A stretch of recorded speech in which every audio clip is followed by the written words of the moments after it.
Jana was a 19-year-old high school senior with dreams of becoming a doctor when ISIS first came to her village. They came to the village and said, "You have to convert to Islam or we will kill you."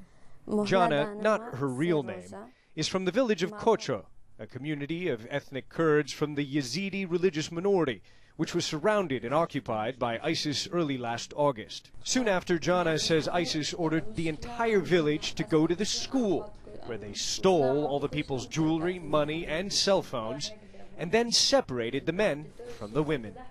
According to a United Nations report, ISIS then gathered all males older than 10 years of age, took them outside the village by pickup trucks, and shot them.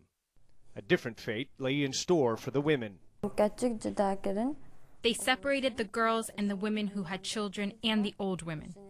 They took us girls to Mosul, to a big 3-story house. Jana says there were hundreds of girls in the house, and they got visits from the men of ISIS. They came to the room and looked around at the girls, and if they liked one, they chose her and took her. If the girls cried and didn't want to leave, they beat the girl. The guy who chose me was 70 years old, and he took me to his house. There were 4 Yazidi girls there already. They hit us, and they didn't give us enough to eat or drink. They told us we were infidels. He put me in a room and put a gun to my head, and I was on the ground, and he said, "I will kill you because you won't convert to Islam." That night they came and took an 11-year-old girl away, and when she came back, she told me they raped her. These women have suffered severe psychological trauma. They've been systematically raped, not only by one person, but by different men at the same time. Dr. Nazan Bagikhani is an advisor to the Kurdistan regional government and an expert on gender violence.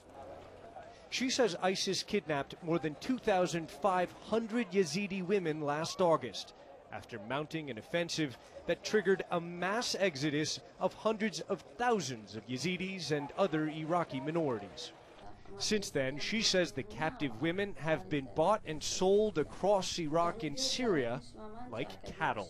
They had 2 main aims. First, to recruit youngsters by giving them these young girls and women. And secondly, to humiliate and expose these women into slavery and systematic rape. That fits an account we heard from an ISIS fighter held in a Kurdish prison in Syria. When someone joins ISIS, they give him a girl, marry him off, and maybe $2,000. Since August, Kurdish authorities succeeded in rescuing only a fraction of the thousands of kidnapped Yazidi women. So far, we managed to rescue about 100 women. Bagikhani says all of those rescued say they were raped. If you could say something to the man who took you to his house, what would you want to tell this guy? I don't want to tell him anything. I just want to kill him. Ivan Watson, CNN, Erbil, Iraqi Kurdistan.